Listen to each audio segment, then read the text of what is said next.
Good morning, good afternoon, or good evening, depending where you are on the planet. And welcome to the Thursday, the 23rd of January, Bull versus Bear webinar. Steve Miley here on the Call for Trade Day. Welcome, everyone. Go for our regular run through in here today. Take a look at the calendar, both the macroeconomic calendar and also the earnings calendar, what we've had, what we've got coming up. We'll take a look at some articles from the major news wires. What are the macroeconomic, what are the geopolitical, what are the central bank events that are impacting financial markets right here, right now, and also take a look at quickly take a look at the charts. Um, Another day of light data. I mean, it's been a week of light data, but obviously we have the new Trump phenomena. That, as I said yesterday, I think if you were around during the last presidency of Donald Trump, you'll know that he tends to speak a lot. You'll know that even if you weren't around trading, you'll probably know that anyway, right? He speaks a lot. He's very vocal. He's very vocal on social media, um, on mainstream media, on TV, and so we tend to get a lot of information coming at random times often. And so markets can be more volatile, less predictable, and can jump around significantly as well. Not just like little blips. We can have significant moves in markets just on one comment. So so we're certainly watching out for all of that as we go forward. And we have an event today. So Trump is speaking at Davos today. Doesn't say it here, but he is speaking. I'm pretty sure he's speaking at Davos today. Well, I know he's speaking at Davos today. He's not going there in person. He's speaking remotely, and that's at 11 o'clock Eastern, as far as I'm aware. So we're watching out for that certainly going into the day. That's the main thing. Overnight, we do get the Bank of Japan interest rate decision. Remember, we are expecting a rate hike, not a cut, a rate hike, increase in rates from the Bank of Japan by 25 basis points from 0.25 to 0.5% on their interest rate. That is built in, that is into the markets, that is very much expected. But the real focus on Trump today at Davos, on anything else he might say as well. On the earnings side, not particularly busy one today. We've had GE Aerospace already, slight beat, as you can see, green and green on both the EPS, earnings per share, and the revenue. Intuitive Surgical, Texas Instruments is often interesting, so keep an eye out for that. That doesn't come to after the bell though. You see the little moon, meaning after the market close. So after the bell, Texas Instruments, that can often move markets, particularly obviously on the tech side, on the Nasdaq. So watching out for Texas Instruments after the bell. Intuitive Surgical today, I don't think that's going to be a big impactor onto the major indices. As we say in here, Trump front and center in here today. Trump downplays national security risks from TikTok. He is also speaking, as it says in here, around Davos, near the World Economic Forum in Davos. I'm sure that's what is the 11 o'clock speaking engagement, so Eastern time, so watching out for that. Some other bits on here about Musk's Republicans in talks over rising the cap for state and local tax deductions. Oh, and nothing in here, I've looked through this already, is particularly impacting the major financial markets, major indices that most of you guys are trading. And Trump's second term news large over Dow. Donald's back in the White House, global business. So a lot of talk already in Davos has been about Trump and about what America might do next. With the America First kind of agenda. So there's been a lot around that, and there's a little podcast here, I think, on that, but I haven't listened to that yet. But basically just pointing out that there is a lot of speculation globally, and so that we might get something. We might get some kind of, some announcement at 11 o'clock, if it is not an announcement as such, but some clues as to what Trump's plans are on the bigger world stage on the economic side. So that's obviously front and center of on the agenda, particularly on the tariff side. What else do I have for you? So stocks though did yesterday, as we said, we were looking for them to move higher. They did move higher. S&P 500 basically at or near the record high in here. US futures are dipping just a bit slower. I think the cash market hit the record high. The futures have still got a little way to go yet. And Nasdaq's still some way off, a little way off yet. But so Davos is front and center, as it says there, earnings starting to roll in.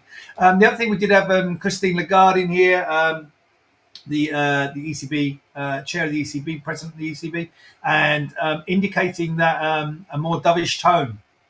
So options wages see 125 basis points reductions by June.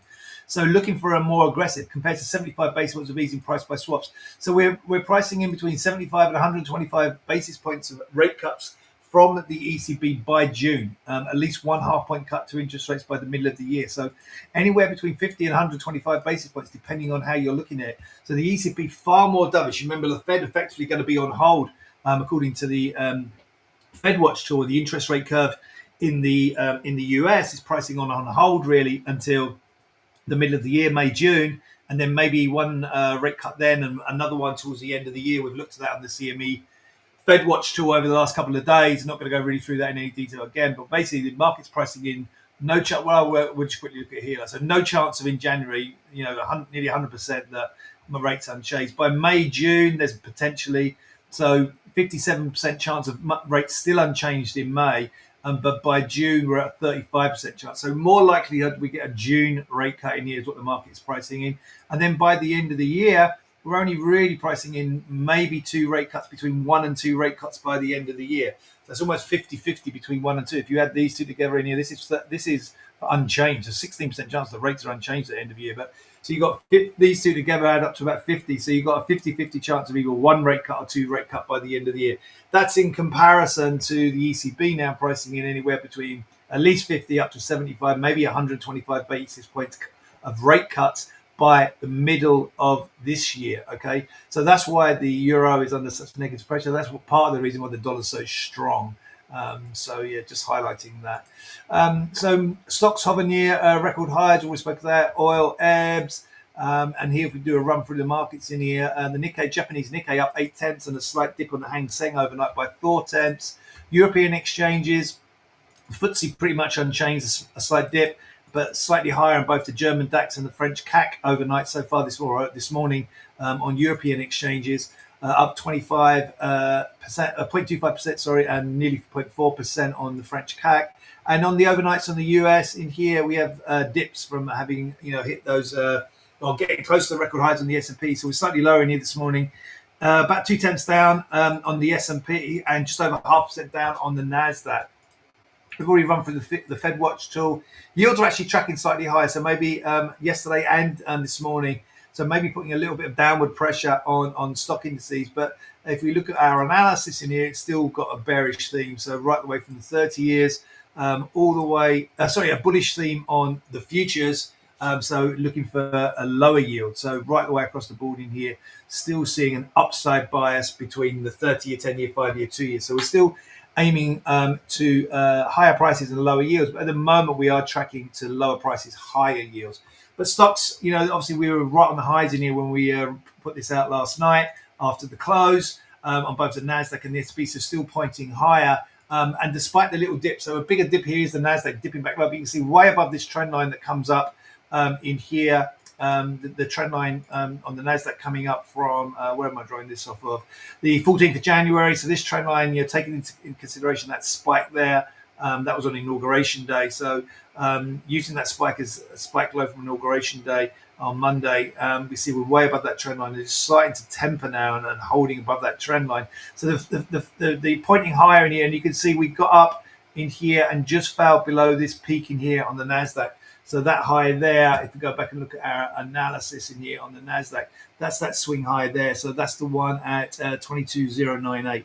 So 22,098 to 2101 in here. So that's an important area. Basically, 21,000 is going to be like the key area if we can get above that. And you can see we just stalled from below this peak in here yesterday on the Nasdaq.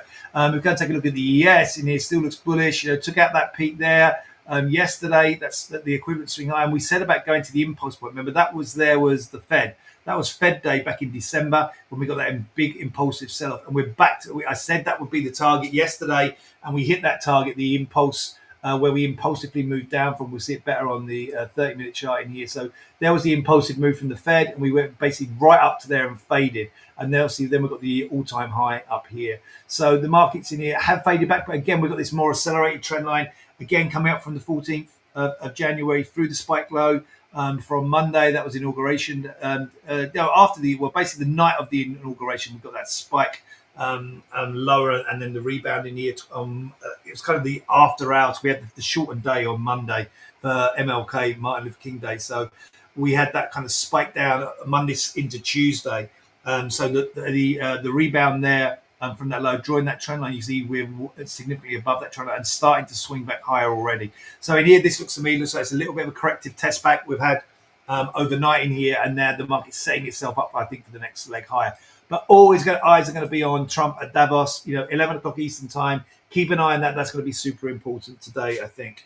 So I'm going to leave it there. I'm going to wish you all a great trading day. I'm going to wish you a great weekend. So Duncan will be on with you tomorrow on Friday. I'll leave you in his capable hands. Have a great trading day today and tomorrow. I'll be back with you on Monday for a Bull versus Bear webinar. Until then, take care. Stay safe.